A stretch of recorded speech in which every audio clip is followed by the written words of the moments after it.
Hi everyone!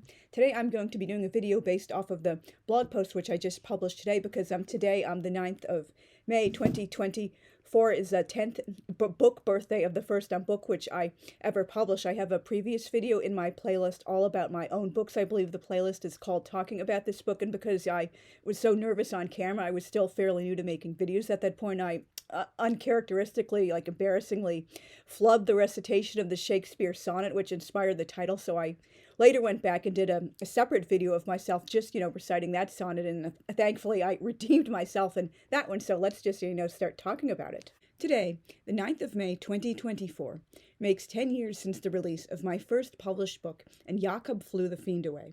Though this was far from the first book I had ever written, I felt it was my strongest completed, publication-ready manuscript at the time, as well as one of the shortest ones, relatively speaking. We always want to lead with our strongest efforts, and particularly because, I was trying for traditional publication at the time and trying my best to go by all these rules I had just learned about, and pretty much everyone was saying, oh, you never want to lead with or query right away, after I had made that, what I believed was a mistake of querying really long books. Oh, you have to prove yourself for at least 5-10 years before they will let you publish anything that's above 100,000 words, or even quote unquote worse, over 200,000 or 300,000. I did, believe very much. I did have equally strong manuscripts that were deliberate door stoppers planned as, saga length books, but I felt, oh, I have to lead with the shorter book that's only about 120,000 words. I listed it as at that word count in the query letters and contests and stuff I was doing at the time, but in actual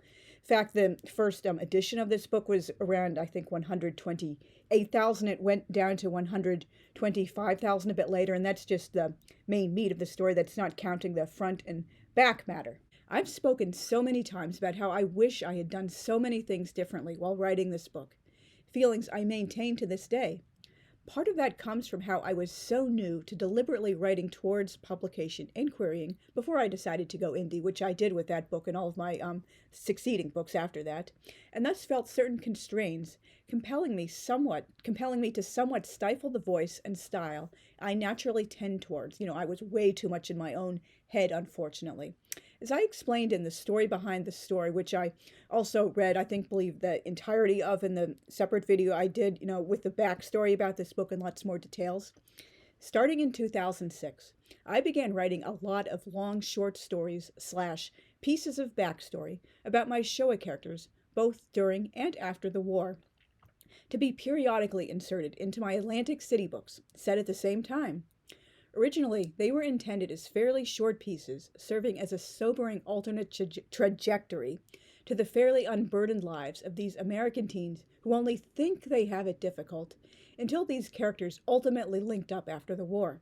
They soon grew so long and involved, they threatened to overwhelm the books they were intended for, and took the focus off the real main characters and their storylines. I realized I needed to spin all these interconnected characters off into their own series, and that was absolutely 100%, the right decision. I was just splitting these books off in way too many directions and forgetting about who the book was actually supposed to focus on in the main storylines, instead of these side characters who were fast becoming main characters in their own right. And they, both sets of these characters totally, deserve to shine in their own respective books. But they do still link up after the war and become respective secondary and primary characters in one another's own books.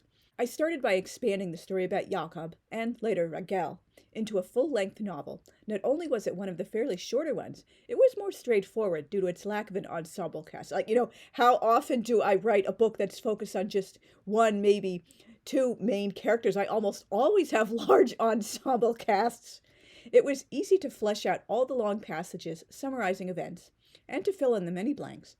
Because of Jakob's age, it also seemed perfect to query as YA, albeit upper, mature YA. Hence, the fade to black in the wedding night scene, and my decision to make it into 2 books instead of one very long book like I usually do, and I still have yet to make a video talking about the second volume, and as I have said many times, obviously these are 2 separate, physically separate books, and the story focus is, distinct in each of them, but I do, in my heart of hearts, basically consider this, one story that just happened to be told in 2 different books. It's not really so much of a sequel. It's just more like a continuation of the story that was already begun.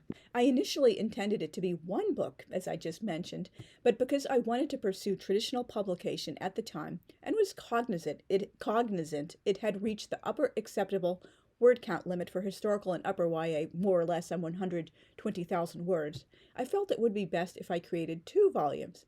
The most perfect ending opened up, and I was able to turn the rest of the material, in the originating story, into a somewhat shorter volume about Jakob's first year in America and his and Raquel's first real year as husband and wife. Each volume truly has its own focus, and the second one reads more like new adult than young adult.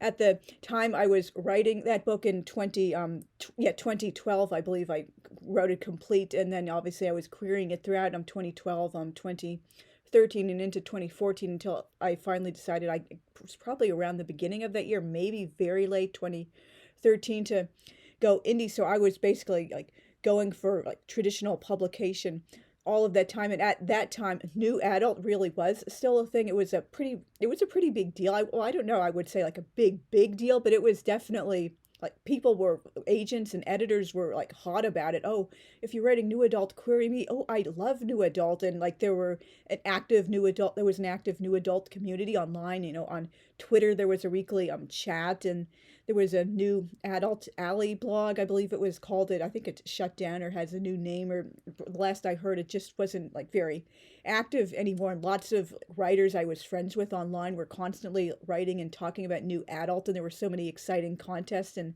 things like that. But now new adult is kind of flown by the radar, gone underground. People aren't really into it. I have a whole separate video about why I have cooled on the category of new adult, and if you don't know, that was basically intended for about the ages of 18 through 25. Some people are even expanding it as high as age 30, and so it's basically filling the gap between young adult and adult, basically people who are obviously legally adults, but they're not quite the same as people in their 40s. They're still kind of closer to YA in some ways, because the college experience, or just getting into the adult world for the first time. And so the second volume definitely reads much more like new adult, back when that still was a thing. I've thought a few times about significantly expanding the first book with more chapters and longer chapters as a companion volume to the original. The new version would be more for the adult market, while the first one would remain the YA version. There are some books like that that have both an adult and a YA version, although I'm not really sure how the authors handle that. It seems kind of trying to play both ways. It's bad enough when I see books that were originally written as new adult or just new YA in some ways, just basically the crossover gray territory between YA and what used to be NA, new adult. They're trying to do it. Oh, these characters are 17, 18, and they're doing very adult things that wouldn't be considered shocking, because that's just 18-year-olds got married 100 years ago, and they were working serious jobs and having apartments. They weren't perpetual 15-year-olds like they are now. But at the same time, they're trying to make them seem oh, they're just teenagers, they're impulsive, they're just coming of age. So which is it? Are your characters intended to be full adults in their society, or are they intended to be more teenagers? So just make up your mind. However, splitting the book into both a YA and an adult version would take way too much time. Obviously, I would have to do pretty much not a full rewrite, but a very significant rewrite with lots of new material created, and then plus the whole, editing process and the proofing and the formatting and all that jazz. And I have long since moved on from this story. Why would I go back to a story I have long since finished and published? And with a slightly updated edition, it wasn't too much. I believe I addressed that in my video I did about the book. But anyway, I have other things which I am writing now. Why would I go back and just keep trying to write and rewrite and edit and polish 10, 100 times a book which is already finished? Just leave it in the past. It obviously came together the way it did for a reason. I still intend to go back to Jakob and Raquel at some point and write more books about them, but trying to retool a book I completed and published years ago seems like a big waste of time. The most important thing was acknowledging how being too much in my own head when I wrote it caused me to adopt a style and voice that's not naturally mine. Besides the shorter than usual chapters, I had, for example, too many descriptions of body language and emotional reactions because, obviously I was like trying to gear it towards traditional publication and YA, and I saw so much of that. So it's just, it wasn't like fake. I've mentioned in a few previous videos and blog posts, I once rewrote the opening, I think like 250 or whatever words of the first book in my series, which has now been renamed The Saga of the Sewards. Like this woman, Nicole, who advised me, and I believe a few other people were also giving what they believed was helpful advice at the time. Oh, you should do all these descriptions of Max's body language and his emotional reactions. And he ended up, this guy styles himself as a young blonde Clark Gable. He like revels in being a cocky little bastard. That's just how Max is. And he just comes across like a simpering like clown, like, oh, his palms are sweating madly, and his heart is beating, and he's so nervous. And that's not Max at all. And I felt gross and dirty writing that. And it was not nearly that bad when I wrote Jakob's story, but it was just not the kind of thing I naturally tend towards. Like, for example, punching the air because he's angry, or his heart is beating, or just all these, like, I just don't naturally tend towards that. And that's something a lot of reviewers don't understand. Oh, why didn't you write it like this, or I would have done it like that? Well, you can write a book in that style, but that's obviously not the style some of us tend towards. That was the troll who gave me I'm not kidding when I say novella length rant on Goodreads, like a 1-star review on my alternative history about Tsar Alexei. She's like, oh, why didn't you do all these interior monologues? And there wasn't enough emotional description because that's not how I write. Like, seriously, just like write your own book that way. It's always been hard for me to read back through this book, since much of it just doesn't feel authentically mine, as I've been describing. I wrote all 125,000 of those words, but I wrote them while trying to shape myself into someone I'm not and never will be. And I've learned a big lesson from that. Always be true to yourself, even if like many people in the industry, or even the traditional publication, the indie publication community are saying, oh, this should be this way, or this is the trend. Well, you're not supposed to write to trends. If you want your books to be timeless, you should just write from the heart and the style and the voice and the subject matter and such you naturally tend towards, because people will like you when you are authentically yourself. I even very briefly, toyed with the idea of doing it in first person. Like, seriously, when do I ever do that? Since I was seriously trying for traditional publication. And that point of view is such a popular default in most current YA. How often do you find any YA published, like I'd say even in the last 20 years at this point, that's in the classic default of third person? Now it's all, writing YA, gotta do first person present tense, no matter what. I do this, I do that, I say this, I say that, I do this, and I do that. I. Like, seriously, I really hate that tense POV combo.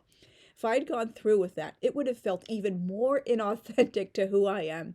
It's extraordinarily rare that I'm genuinely called to writing an entire book in first person. The only two, which they're both on hiatus at the moment. Obviously, my alternative history about Dante and Beatrice. I still have to do a video talking about how so uncharacteristic I felt the only correct point of view for this book was first person. And I basically, as I really am, like, obviously writing first person as like one of the greatest writers of all time. Like, what kind of chutzpah did I have to do that? But it was just, I felt like third person would have been all wrong for that type of story. And obviously the other one on hiatus is a book in diary format. Obviously that needs to be in the first person. You can't, I did toy with the idea of doing that non-diary format and the third person, and that just didn't feel wrong, because the way I wrote it all those years ago when I read the original unfinished, no, that wasn't unfinished, it was just like to be in a one book in a very long series. It was like diary format back then, and I thought, like, why would I not put it in diary format all those years later when I picked it back up? That's just the voice that feels, best for it. The first published book is always a learning experience, and that was mine. Despite all my misgivings and reluctance to voluntarily revisit it, I am still very proud of it. So thank you very much for watching all the way to the end. Please leave a comment. Let me know if you've run into any of these issues, if you are a writer yourself, or if you're a reader, if you have ever felt in the back of your mind when reading something, oh, maybe this writer doesn't really sound like natural in this style, or maybe it's a little bit forced writing for a marketer. Maybe this writer is just like trying something different, or just finding his or her unique voice through becoming a writer. Oh, it's a first book, there might be some mistakes or things like that. Unfortunately, I don't have enough active subscribers yet to hold a contest giving away a copy or a signed copy at that, but I would definitely be interested in having some contests in future if I do get a lot more subscribers. So the only way to start holding contests for book giveaways and stuff like that is for people to actually leave comments and start a community. I would still haven't quite given up yet on having a tribe of friends on booktube and authortube, but in the meantime, I'm cool with being a lone wolf, pretty much doing my own thing. So thanks again for watching, and please subscribe if you haven't already, and I will see you guys very soon. Thanks for watching again. Bye.